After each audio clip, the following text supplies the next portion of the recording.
और ब्रेक के बाद हम एक बार फिर से हाजिर हैं। हमारे साथ इस पर चर्चा करने के लिए हमारे कुछ खास मेहमान हैं। एक बार उनसे आपका परिचय करा देती हूँ। मेजर अली शाह हमारे साथ जुड़ गए हैं, संजीव श्रीवास्तव जी हमारे साथ हैं और फयाजुल हसन चौहान जो एक्स मिनिस्टर रह चुके हैं पाकिस्तान के।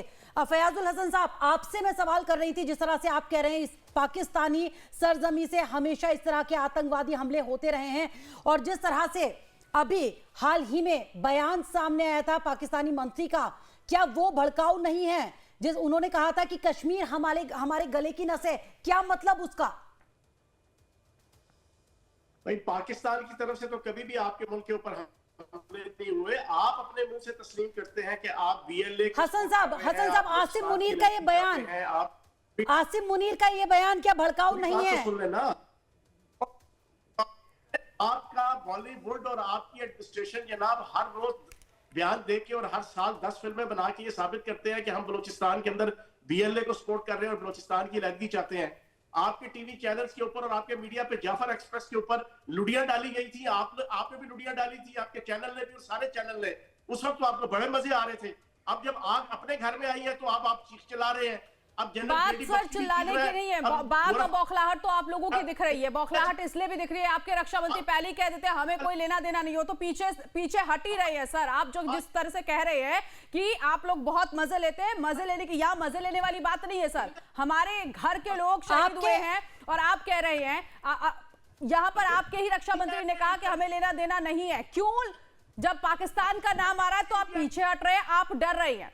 मेजर अली शाह क्या कहेंगे? देख रहे हैं अभी भी वो जो इनका एटीट्यूड है वो साफ तौर पर दिख रहा है। देखिए, ये पाकिस्तान के जो लोग हैं, पाकिस्तानी सरकार जो है, इनकी लीडरशिप जो है, ये कभी नहीं सुधरेंगे। पाकिस्तान हमेशा इनके पाकिस्तानियों के नापाक मंसूबे हमेशा इनके जनरल। सबसे पहले आप नेटवर्क सही करा लीजिए। नेटवर्क आपका सही नहीं आ रहा है, आपकी आवाज नहीं आ रही है सही। आप प्लीज, आपकी दरखास्त है, पाकिस्तान आपके पीसीआर से बहुत नहीं है। फयाज साहब, आपकी आवाज नहीं आ रही है, आपका नेटवर्क नहीं है ठीक। इसी तरह ये आपकी इंडियन एस्टेब्लिशमेंट और इंडियन रॉ की तरफ से ड्रामेटाइज और फिल्माइज किया हुआ। सर भूल गए एयर स्ट्राइक, सर भूल गए सर्जिकल स्ट्राइक। फयाज सर, आप भूल गए एयर स्ट्राइक और सर्जिकल स्ट्राइक, या उसी का डर है? आपको डर है कि भारत अब अगले बार जब नंबर देगा, अगली बार जब अगली बार जवाब देगा तो इससे कई गुना ज्यादा जवाब देगा, यही डर है सर आपको? फयाज साहब पहले आप नेटवर्क ठीक करा लीजिए। आपकी आवाज नहीं मिल पा रही है, मुझे समझ नहीं आ रही है, समझ नहीं आ रहा आप क्या बोल रहे हैं। मेजर अली शाह आपके पास आऊं। दुनिया में हो, शर्म आनी चाहिए। आपके साथ गेस्ट कौन है? अली शाह आप कंटिन्यू कीजिए। आपके साथ गेस्ट कौन है? आप जरा वो बताने की जहमत करेंगे मेरे को प्लीज। ये फयाज उल हसन चौहान जी हैं, फॉर्मर मिनिस्टर है पाकिस्तान के। अरे पाकिस्तान जी, पाकिस्तान के। तभी तो नासुर हैं, तभी दिमाग हैं। इनको समझ में नहीं आ रहा कि भाई डिबेट क्या है। अरे ये कभी नहीं सुधरेंगे भैया, ना ना ना ना, मैं कान पकड़ता हूँ पाकिस्तानियों के आगे भैया। ये लोग कभी नहीं समझेंगे। इनको एक रट्टा लगा रखे।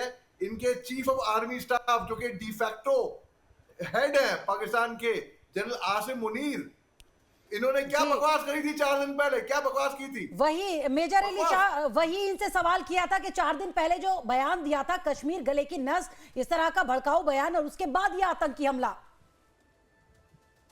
तो चाहता क्या है आखिर ये पाकिस्तान?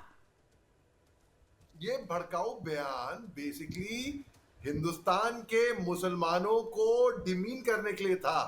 ये हमारी पोजीशन कमजोर करने के लिए था। और जो हमला हुआ है पहलगाम में, दिखाने के लिए कि मजहब नाम पूछे, फिर मजहब पूछा, फिर गोली लगाई। भाई ये कोई बच्चा भी देख सकता है कि मंसूबे, नापाक मंसूबे, इरादे, नियत क्या थी, इंटेंशन क्या थी। इनको फूट पैदा करनी थी हिंदुस्तान के अंदर ताकि हिंदू मुस्लिम के दंगे करवाए थे इनको। लेकिन हिंदुस्तान इतना कमजोर नहीं है। हिंदुस्तान ठीक है, मैं आपके पास आती हूँ। एक छोटा सा बहुत आराम से सवाल जो है मेरा फयाज जी आपसे लेना चाहूंगी। सैफुल्लाह खालिद कौन है, जरा आप बताइए। अपनी तरफ से ड्रामेटाइज किए हुए नाम अभी आपने रख दिया जी टीआरएफ। और ये कौन सी टीआरएफ है? कौन सी टीआरएफ? अपनी तरफ से इंडियन रॉ। आपको नहीं पता ये कौन सी टीआरएफ है? लश्कर तैयबा का खास चेहरा माना जाता है, आपको नहीं पता है? सारा झूठा ड्रामा है, आप लोगों को भी बेवकूफ बनाया हो। अच्छा, आपको ड्रामा लग रहा है? 28 लोग मारे गए, वो ड्रामा लग रहा है आपको? फयाज साहब, 28 लोग मारे गए, वो ड्रामा है? वो फॉल्स फ्लैग ऑपरेशन है। आपको इस वक्त तो याद आ रहा है कि जनाब पूछ के जनाब के हिंदू मुस्लिम को जनाब आइडेंटिफाई करके मारा जा रहा है, तो जो पंजाबियों को आइडेंटिफाई करके। फयाज साहब, आपने एक सवाल का जवाब नहीं दिया, मैं उतनी देर से सुन रही हूँ। सैफुद्दीन खाली कौन है और आप वो नहीं बता पा रहे, लेकिन आप कह रहे हैं आप लोगों ने अपनी तरफ से नाम दे दिया। हमें शौक लगा है क्या सर कि अपनी तरफ से नाम देंगे या रॉ नाम देगी? टीआरएफ क्या है? आप बताएं टीआरएफ क्या है, किधर से आई? आपने पाला है इस संगठन को, आपने पाला हुआ है ऐसे सारे लोगों संगठन को। ये जो सैफुल्लाह खालिद है, कुछ दिन पहले ही पाकिस्तान के पंजाब में इसको देखा गया, पाकिस्तानी सेना के साथ मिलते हुए देखा गया। आप बताएं ना, मैं इंडियन मीडिया से पूछता हूं कि सबसे पहले तो आप फयाज साहब, तहव्वुर राणा को जानते हैं आप? फयाज साहब, तहव्वुर राणा को जानते हैं आप? 3 बंदे आके आपके 28-29 बंदे मार जाते हैं। शर्म से डूब मरो यार। आपकी फौज को भी शर्म पाकिस्तान को आनी चाहिए, जिस तरह से बेकसूर लोगों को मारा गया। तहव्वुर राणा को जानते हैं? इस सवाल का जवाब दीजिए फयाज साहब। आप सर शर्म किसको आना चाहिए? घर में घुसकर मारते हैं सर हम आपके पीछे पीठ में छुरा घोंपने वाला काम नहीं करते हैं। सर्जिकल स्ट्राइक आप भूल रहे हैं लगता है।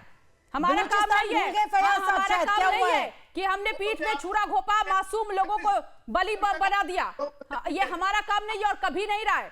पिछले रिकॉर्ड भी उठा के देख लीजिए। सर आप फालतू की बात कर रहे हैं, आप पॉइंट पे बात कर नहीं रहे हैं। संजीव जी के पास मैं आना चाहूंगी। संजीव जी, ये बौखलाहट आप देख रहे हैं अभी तो यहाँ पर पाकिस्तान का ये हाल है जब सवाल जवाब लिया जा रहा है। ये इसका मतलब ये तो बता रहा है कि जब सीसीएस की बैठक में ही ये हाल है, तो आगे जब पाकिस्तान के खिलाफ जो एक्शन लिया जाएगा तो उसके बाद क्या होगा?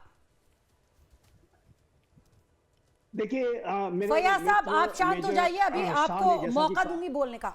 जैसा कि कहा कि ये जो पाकिस्तान के जो हुक्मरान हैं या जो वहाँ के इस तरीके के बात करने वाले जो भी वहाँ के इंटेलेक्चुअल्स हैं, पूर्व मंत्री हैं ये, और जिस तरीके की बातें कर रहे हैं, इन्हें शर्म आनी चाहिए।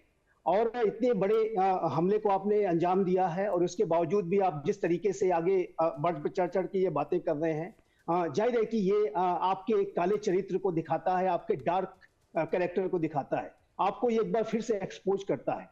एक ऐसे समय में कि जब यूनाइटेड स्टेट्स ऑफ अमेरिका के उपराष्ट्रपति जेडी वैंस भारत में है, भारत के प्रधानमंत्री सऊदी अरेबिया की यात्रा में है, और उसमें आपने इतना एक कायराना हरकत की है और निर्दोष लोगों को टारगेट किया है। जाहिर है कि इसके लिए आपके पास बात करने के लिए कोई फेस नहीं है, और फिर भी आप इसको डिनाई कर रहे हैं, फिर भी आप इसको कह रहे हैं कि हमने नहीं किया है। ये जो आपका जो डिनायल है वो आपके पूरी तरीके से पतन का कारण बनेगा। मंत्री जी, आप इस बात को जान लीजिए। और मैं इस बात को स्पष्ट रूप से कहना चाहता हूं कि बलूचिस्तान में, खैबर पख्तूनख्वा में और जितने भी अन्य पाकिस्तान के टेरिटरीज पर जो बड़े हमले हो रहे हैं, ये जो भस्मासुर आपने खड़े किए हैं, वही उन्हीं भस्मासुरों के द्वारा ये हमले किए जा रहे हैं। तहरीक-ए-तालिबान पाकिस्तान नामक जो आतंकी संगठन है, वो पूरे पाकिस्तान का तालिबानाइजेशन करना चाहता है, पूरे पाकिस्तान में वो कट्टर शरिया लॉ लागू करना चाहता है। तो आप और आपके जो आर्मी जनरल साहब जो अभी बात 4 दिन पहले कर रहे थे, सीधे सीधे वो उनको टारगेट करता है, और उनका जो लक्ष्य है वो सीधा सीधा पाकिस्तान पर शासन करने का है। इस बात को आप नहीं समझ रहे हैं, और आप अपनी जनता का ध्यान मूल मुद्दों से भटकाने के लिए, बलूचिस्तान के इश्यूज को भटकाने के लिए आपने भारत को सॉफ्ट टारगेट को चुना है। अलीशा साहब, बैठक जारी है, जिस तरह से सरकार एक्शन मोड में नजर आ रही है, तो क्या ये लगता है आपको भी, क्या कहेंगे इस पर? क्या अब ठोस कदम उठाने की, सख्त एक्शन लिए जाने की जरूरत है, तभी इन्हें मुंह तोड़ जवाब दिया जाएगा? जी देखिए, फौजी कार्रवाई आखिरी रिजॉर्ट होता है, और आई थिंक वक्त आ गया है, आखिरी रिजॉर्ट को रिजॉर्ट पे लाने का वक्त आ गया है। बिल्कुल यही वक्त, सही वक्त है। हमने डिप्लोमेटिक टॉक्स करे, प्यार से समझाया, कंधे पे हाथ रखे समझाया, बुलाया भी, दावत पे बुलवाया, बिरयानी खिलाई, इनको समझ में नहीं आता है। ये एक ही भाषा समझते हैं, लातों के भूत बातों से नहीं मानते। लेकिन शाह साहब, एक चीज और समझाइए मुझे यहाँ पर। ये जो आतंकी जड़ है ये तो तब टूटेगी ना जब पाकिस्तानी सेना जिस तरह से आतंकियों की मदद करता है उन्हें जिस तरह से मदद अलग अलग तरह से पहुंचाता है, तो जड़ तो वहां से उखाड़ना होगा ना। बिल्कुल, जड़ तो वहां से उखाड़ना पड़ेगा। बिल्कुल, मेनली जो है आइडियोलॉजी, ये जो गलत फहमी ये पैदा करके बैठे हुए हैं ना, ये पीछे पड़े हुए हैं कश्मीर के। कोई तुक नहीं, कोई सर पैर नहीं, हम कश्मीर को नहीं छोड़ेंगे। अरे क्या बात है।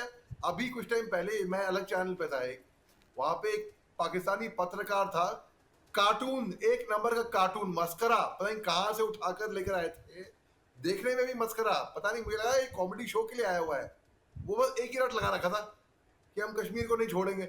मैंने कहा अरे भैया ये तो वो हो गए ना जो वो पीछे पड़े हुए होते हैं, वैसा वैसा हो गया बिल्कुल। तो इनको समझ, अगर ये समझ जाएं कि मेन मुद्दा क्या है, मेन दुश्मनी, ये दुश्मनी पालते हैं, सांप ये पालते हैं, जहर ये पालते हैं, ये हिंदुस्तान के अंदर फूट डालने की कोशिश कर रहे थे, लेकिन ना हमने इनके इनके नापाक मंसूबों पे पानी फेर दिया।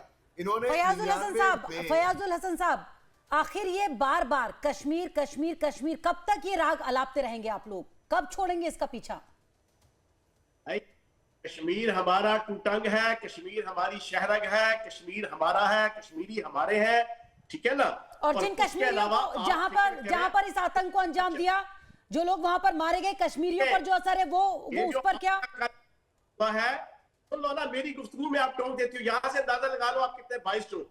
अपने बंदों को तो आप खामोशी से सुनते हो, बाहर से आपने पाकिस्तानी बिठाया तो उसके हर बात के ऊपर आप फौरन साथ बोलना शुरू हो जाती हो।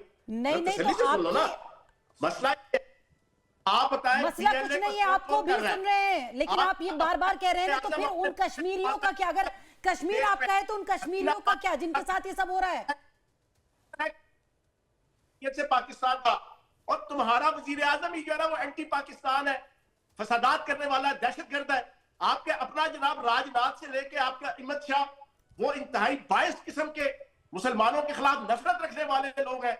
आपने ड्रामा रचाया सिर्फ पाकिस्तान को बदनाम करने क्या के लिए। लगता है मुसलमानों के खिलाफ नफरत कर रहे हैं तो ऐसे मारा जाएगा हिंदुओं को ना पूछ कर? फराज, सीधी बात ये है कि इनको चाहे कितना भी ये सुधरने वाले नहीं हैं। अलीशा क्या कहेंगे इन पर, इनके जवाब पर क्या कहेंगे आप? मैं इनको ये कहूंगा कि ये नासुर हैं, इन्होंने गधे बेचे हैं, इन्हें शेर बाघ बेचे हैं चीन को गधे के माफिक। ये भिखारी या कटोरा लेकर पहुंचे सऊदी अरेबिया, वहां पर उनको भगा दिया गया। इनके राष्ट्रपति, इनके प्रधानमंत्री जाते हैं चीन, जी जिनपिंग के पास भिखारी कटोरा लेकर के अल्लाह के नाम पे दे दो कुछ बाबा, इनको तमाशा लगा के भगाया जलील करके।